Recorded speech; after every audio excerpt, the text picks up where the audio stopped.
E aí, tudo bom com você? Seja bem-vindo a mais um vídeo aqui do canal. Hoje eu estou trazendo a quinta parte da prova de Tibagi. Essa prova, como eu já falei em vários outros vídeos, é bastante extensa e tem um total de 40 questões, né?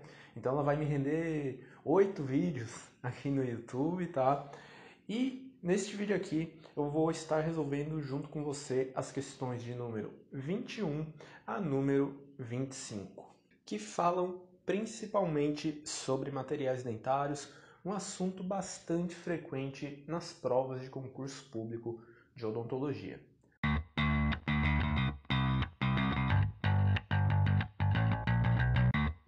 Mas só antes de começar esse vídeo, eu queria te lembrar que agora eu tenho um novo canal no YouTube, onde eu resolvo questões de concurso avulsas, eu trago resumos para concursos públicos de odontologia, e em um futuro próximo eu quero produzir aulas também para este canal. Seria muito legal estar você estudando comigo por lá também.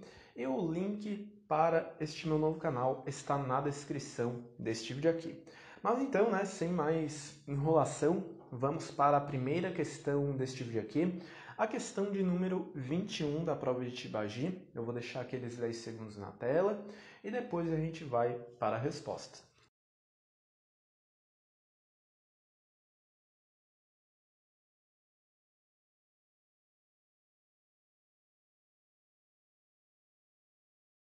Então, o hidrargismo ocorre devido a uma infecção crônica ou aguda por mercúrio.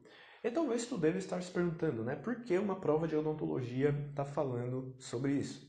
Só que assim, pessoal, o mercúrio é um componente presente no amálgama dental. A gente vai falar sobre o amálgama mais para frente aqui nesse vídeo com mais detalhes, mas dependendo da manipulação, do armazenamento que o dentista utilizar para esse amálgama, da frequência de uso e tudo mais, esse dentista ele pode sofrer uma contaminação, né, por mercúrio. E esta contaminação, esta infecção, ocorre principalmente devido à inalação de vapores de mercúrio.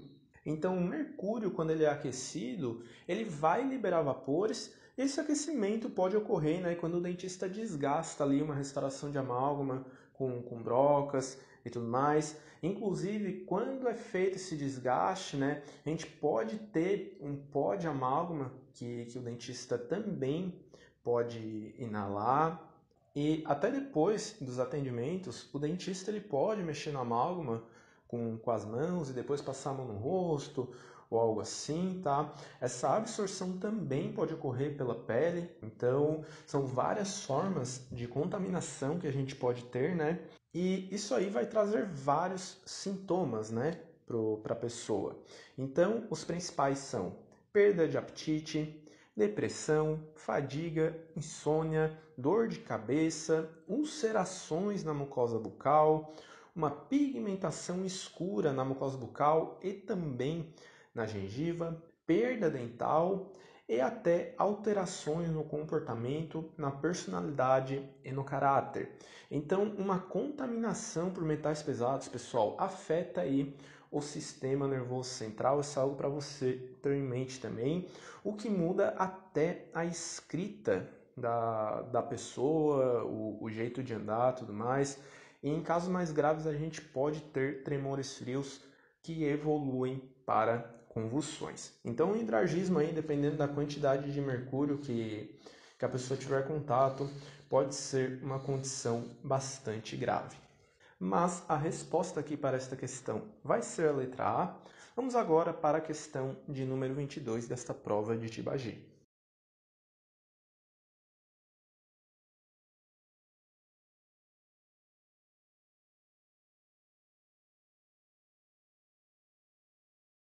Antes de eu ir para o ponto principal dessa questão aqui, eu queria falar sobre algumas generalidades do amálgama que são bastante cobradas nas provas de concurso público para dentistas, tá, pessoal? Então, o amálgama, ele nada mais é do que um material formado pela mistura de uma liga metálica sólida com mercúrio líquido. E presentes nessa liga sólida, a gente pode ter vários metais, né? Vários compostos, como prata, estanho, cobre, zinco, ouro e até mercúrio.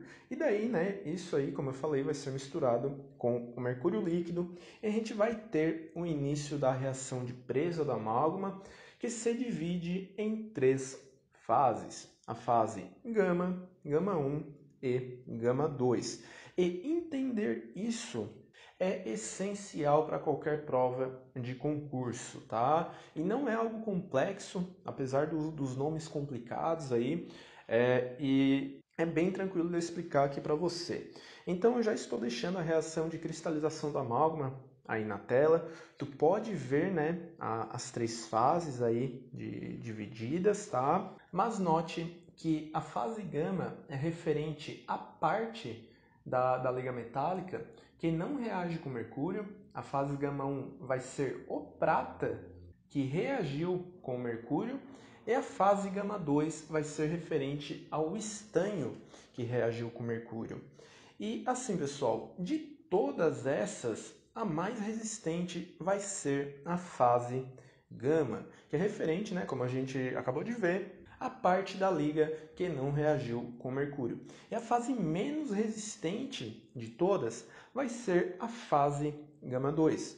Por isso foram criados aí, né, os amálgamas com alto teor de cobre, porque quando é adicionado o cobre no material, a gente maximiza a fase gama, que é a mais resistente, e minimiza a fase gama 2, que é a menos resistente, tá? Então isso aí é algo bem legal aí de você estar entendendo para uma prova de concurso.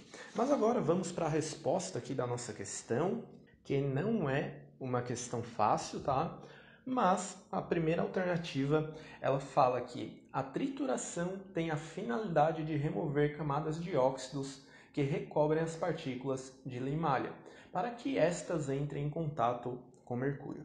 Isso aí é totalmente correto, tá, pessoal? A trituração é conhecida também como amalgamação, que é quando a gente coloca aquela cápsula de liga e mercúrio no amalgamador, e daí ele vai fazer, né, a mistura para a gente. E o amalgamador ele facilita muito a mistura entre a liga metálica com o mercúrio e impede aí, né, que a gente tenha um amálgama super triturado ou subtriturado, tá?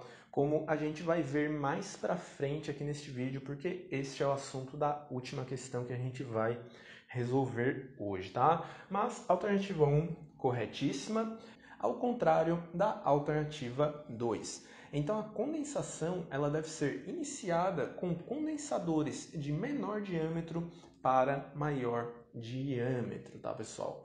Então, uma alternativa bem difícil aí, né, da gente estar analisando, mas a condensação ela basicamente envolve a compactação do amálgama na cavidade. Então a gente vai ter a trituração, a amalgamação, né, que vai ser a mistura, e depois a gente vai ter aí cerca de 3 a 4 minutos para colocar o amálgama no dente. E os principais objetivos da condensação vão ser diminuir a quantidade de mercúrio líquido na restauração, bem como adaptar e compactar o material contra as paredes da cavidade, o que reduz, tá, a possibilidade da formação de porosidades no interior do amálgama. E o ideal é que o amálgama seja inserido na cavidade aí no tempo correto, porque se passar muito tempo, né, a gente não consegue condensar o material da melhor forma possível,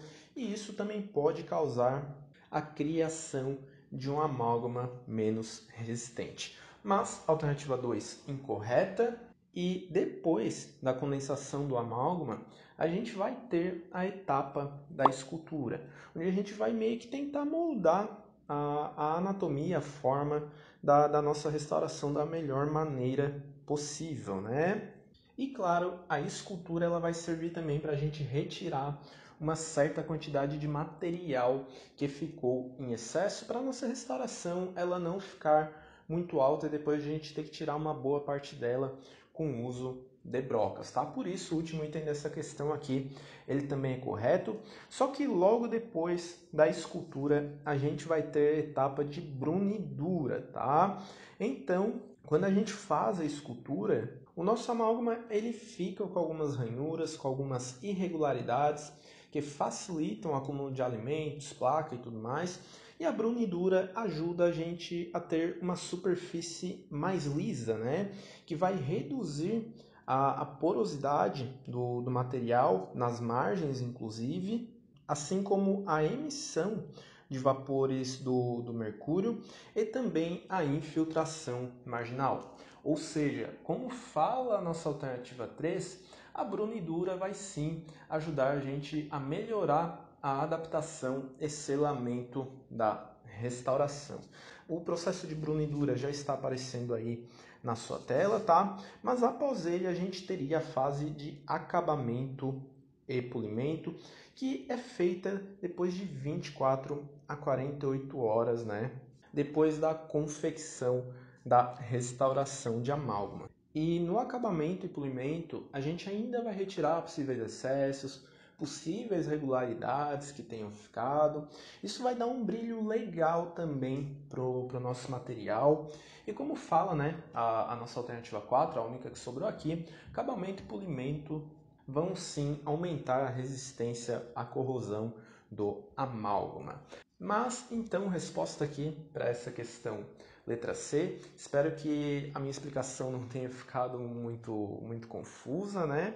Só que agora a gente vai para a terceira questão deste vídeo aqui, a questão de número 23 da prova de Tibagi.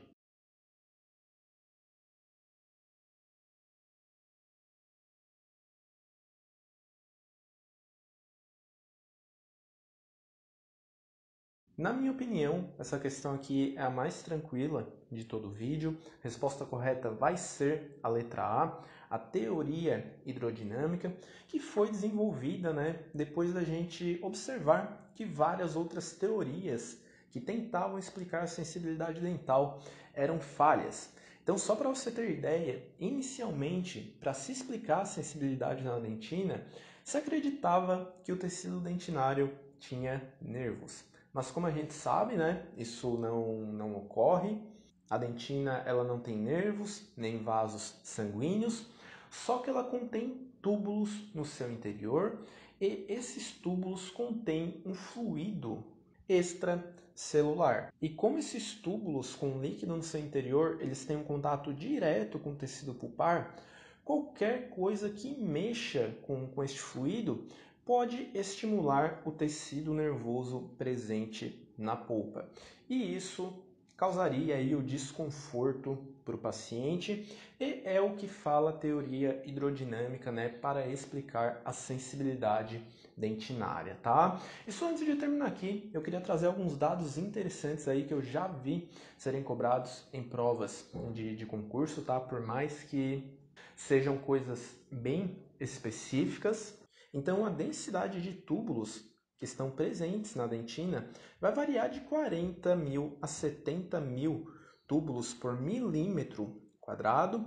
E esses túbulos eles têm cerca de 1 micrômetro de diâmetro na sua porção mais periférica e este diâmetro aumenta em direção à polpa e chega até 3 micrômetros, né, na superfície pulpar, tá? Então, a gente tem um aumento do diâmetro dos canalículos quanto mais próximos da polpa eles estão. Mas, resposta aqui tranquila, né? Letra A. Vamos agora para a penúltima questão deste vídeo aqui.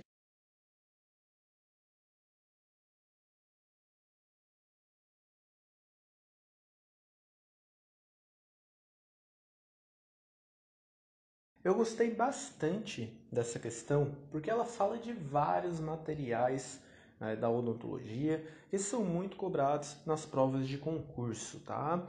E a nossa primeira alternativa fala sobre as concentrações do líquido do ionômero de vidro. Só que assim, pessoal, o líquido deste material ele é formado principalmente por ácido poliacrílico ou ácido itacônico. E a concentração desses ácidos gira em torno de 50%. E como você pode ver na tabela, além do ácido poliacrílico e itacônico, a gente também tem água e ácido tartárico presentes aí no líquido do ionômero de vidro. Mas então, a alternativa A completamente incorreta, tá? E já pegando aqui o gancho do ionômero de vidro, né, pessoal?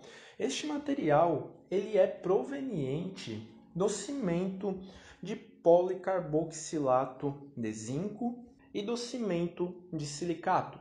Então a gente pegou o pó do cimento de silicato, que nada mais é do que um vidro de fluoralumínio silicato de cálcio, e misturou este pó com o líquido do cimento de policarboxilato de zinco, que é daí o ácido poliacrílico, né? E através disso a gente teve a criação do cimento de ionômero de vidro. E por isso a letra E é a nossa alternativa correta.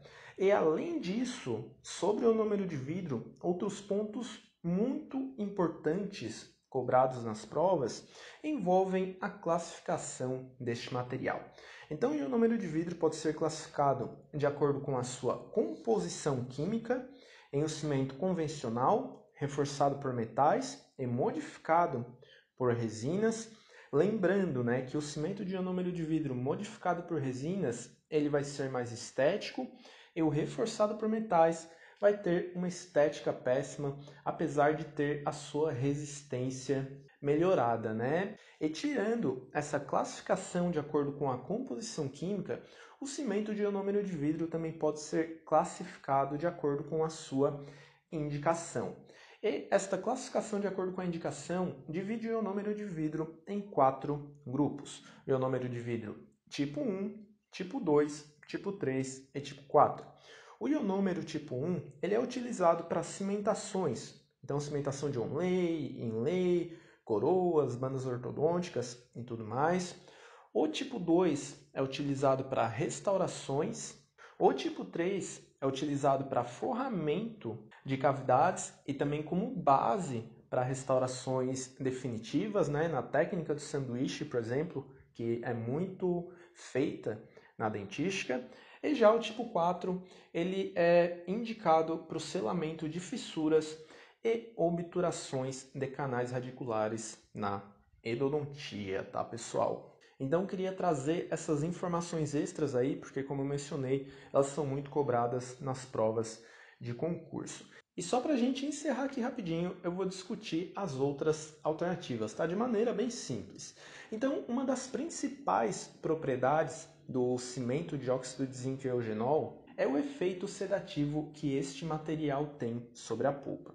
Por isso, a letra C é incorreta, assim como a letra B, né, que fala que o pH do hidróxido de cálcio gira em torno de 8, mas não, tá, pessoal? O pH médio aí deste material fica em torno de 12,6, 12,8, e a ação do hidróxido de cálcio ocorre a partir da liberação de íons hidroxila que vão basificar o meio e assim vão causar a lise bacteriana, as bactérias que sobrevivem principalmente em meio ácido. E a última alternativa que sobrou aqui para a gente é a letra D, que fala que o fosfato de zinco é composto por ácido fosfórico na parte líquida, isso aí totalmente correto, mas a composição do pó deste material envolve 90% de dióxido de zinco e apenas 10% de óxido de magnésio. Então a divisão aí desses componentes está incorreta na nossa alternativa e a gente sobra, né, com a letra E, que seria a opção correta. Mas agora vamos para a última questão desse vídeo aqui, 10 segundos na tela.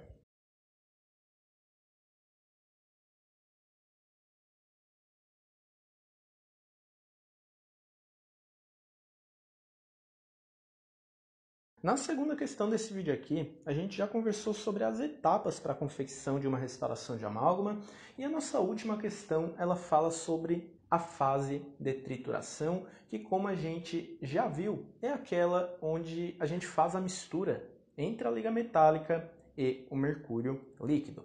Essa mistura, pessoal, ela é feita a partir do amalgamador. E para que a gente tenha um amálgama com as melhores propriedades possíveis, é ideal que a velocidade da mistura e o tempo da mistura sejam corretos. Porque se essa velocidade for baixa e o tempo for baixo, a gente pode ter um amálgama subtriturado. E se a velocidade for muito alta e o tempo de mistura também for prolongado, a gente vai ter um amálgama super triturado, tá? Então tudo isso pode afetar aí as propriedades do nosso material, assim como o tempo que o dentista tem para trabalhar ali com ele. Só que o gabarito aqui para essa questão, o gabarito oficial, ele foi passado de forma incorreta. O gabarito oficial foi dado como letra D, só que a resposta correta é a letra A. E assim, pensa junto comigo. Se a gente tem um amálgama subtriturado, onde as partículas da liga metálica não entraram em contato corretamente com o mercúrio, como que a gente vai ter uma presa rápida do material? Não tem como isso ocorrer, né? Então, a letra D aqui não vai ser a nossa opção, porque a gente vai ter uma presa muito rápida quando o amálgama é super triturado e uma presa muito lenta quando o amálgama é subtriturado. E para reforçar a minha resposta, eu estou trazendo um trecho aqui do livro de materiais dentários do professor Marcelo Chaim, que inclusive me deu aula na Federal de Santa Catarina, tá? Mas o livro fala, na página de número 100, que o aumento do tempo ou da velocidade de trituração diminui o tempo de presa e assim o tempo de trabalho. Ou seja, em um amálgama super triturado, a gente tem uma presa muito rápida. E nesta mesma página, o livro fala que quando a gente diminui o tempo de trituração, quando a gente tem uma subtrituração, o mercúrio não molha a totalidade das partículas da liga metálica. Isso resulta em uma mistura macia por mais tempo, o que vai proporcionar para a gente um aumento do tempo de trabalho, tá? Mas então, resposta correta aqui para essa última questão, letra A. E antes de encerrar, eu também vou deixar na tela este trecho que eu peguei de um artigo da USP, se eu não me engano. Eu vou tentar me lembrar da fonte para colocar aqui no slide. Mas tu pode pausar o vídeo, né, para ler isso com mais calma, porque são informações bastante importantes. E por hoje era isso, né, pessoal? Muito obrigado a todo mundo que acompanhou este vídeo até aqui. Qualquer dúvida é só me enviar aqui nos comentários que eu estou disponível. E eu te vejo na próxima, né? Até mais. Tchau, tchau.